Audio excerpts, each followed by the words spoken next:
It felt like last night we was round bloodsuckers and witches. Pussy money contraband, all we seem to understand. So much for those college plans, go back to school, not a chance. I don't sleep enough to dream. As you know, I mean, almost even more so than Ronda, you received as much, again, if not more, criticism and heat after the two losses, especially the Amanda Nunes fight. Was that unfair? Do you feel like you were unfairly targeted? You know, everyone came out and said that you didn't evolve as a coach, you didn't do a good job, you didn't prepare her, things of that nature. Do you feel like that was unfair? That you shouldn't have received that kind of criticism? I'm not looking for fairness in this game. You know, nothing is fair in this game. This is a fight. When you're fighting, there's nothing fair, I believe. And, you know, they're criticizing me. They have to blame somebody. And, you know, I know that I could coach. Listen, I've trained little kids in martial arts programs in my gym.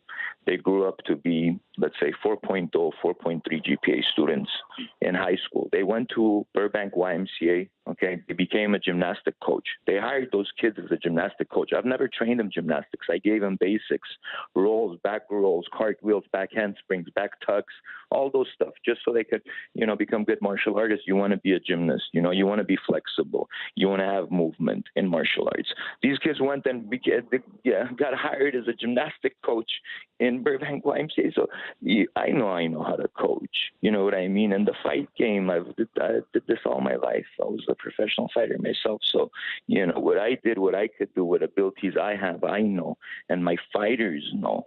So people, you know, what they think or what they say, it really doesn't bug me. Sometimes just a little bit the coaches, you know, if the coaches don't understand and they make a stupid comment, you know, after they were kissing my ass when Ronda was on top, you know, that's a little bit hurtful, but it's okay. We move on and it's life. And, you know, what I have to do is come out with another amazing special fighter to prove, you know, what I could do. That's all I could do. So Right. really, it doesn't bug me. So there was never a point. I mean, you were on top of the world, like I said, and then you kind of went a little quiet after all of this. You didn't feel like you were being attacked. You didn't have any moments where you were. No, I no, mean, it wasn't. It wasn't because of being attacked. I went quiet. There's no way people shut me up because I feel threatened or I'm being attacked. I don't care about that. Nor does Ronda. You know, if we wanna, you know, talk, we could talk so much and we could prove people wrong so much that I think we've done that. You know, it's not being attacked or people saying this and that. We could come out and say what we want to say. You know, but never felt, you know, threatened or never felt, you know, broken anyway. It was a decision we made and we moved on with that decision. We keep our decisions strong and we make decisions and we, you know, move on. And it was a decision we made. Let's stay away and just try to focus on the fight. You know, if it's a little bit too much, you know, we have to eliminate something. This is what we're going to eliminate. And we eliminated a little bit media attention. Not a big deal. hmm. um, you never really addressed this, so I feel like I have to ask. I mean, when the media is criticizing, or coaches, or pundits, commentators, Hmm. etc., it's one thing. But when Rhonda's mom is saying the things about you that she said, how did you react to that? Hmm. How did you guys deal with that? How did you deal with that? I mean, that's her mother saying some pretty mean spirited things about you, and you bit your tongue. How did you do that, and how did that make you feel? I think, you know, I just was quiet because it's a parent. It's a parent's thought, you know, and I respect every mom out there and father out there, you know. I mean, bad, good, I don't know. There's some parents that people think, oh, they're bad, this, that, but I haven't been raised that way, you know. So I always respect my friends' moms and, you know, their parents. So I had to just respect and move on. And it's simple as that. I don't have to, you know, think about, you know, them saying anything negative about me. Really, it is hurtful, but there's nothing I could say. I can't get out there and say something back. It's impossible for me to do that. I respect elders, so you know, when I grew up, I could get the same respect back. Did you ever address it with her mom privately? We've moved on. And no, nothing. We really didn't speak much about that. You know, I think it was taken care of on Ronda's end, and Ronda took care of it. You know, so there's nothing that I should have done. And that's about it. Ronda was next to me, showed, you know, the loyalty and the understanding, and we moved on.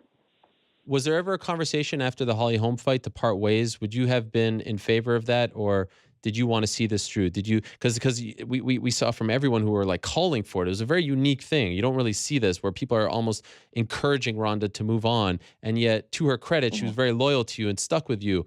Did you guys ever have like a heart-to-heart moment, sit down, okay, what are we going to do? Is this the best for our relationship, the working relationship, for your career? Did you guys ever lay the cards down on the table like that? You know, I never ever in my life with one fight decided, thought that Ronda would leave the gym. We started this when it wasn't what it was, right? Women's MMA. Sure. Ronda's the one that brought it up.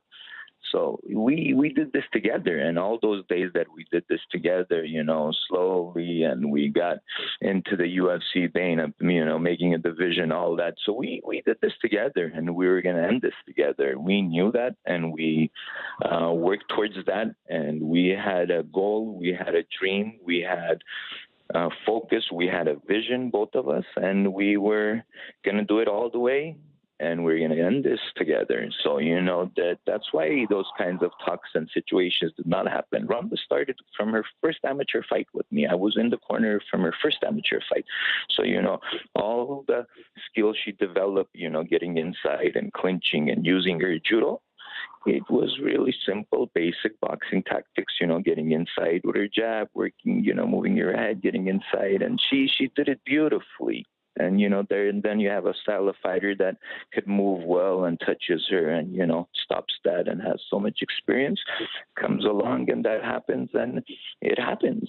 This is styles make fights. If you watch, Fedor versus Crow Cop Southpaw versus Orthodox, remember that fight? What kind of a roller coaster it was. Fedor took so much shots till he, somehow managed to win, right?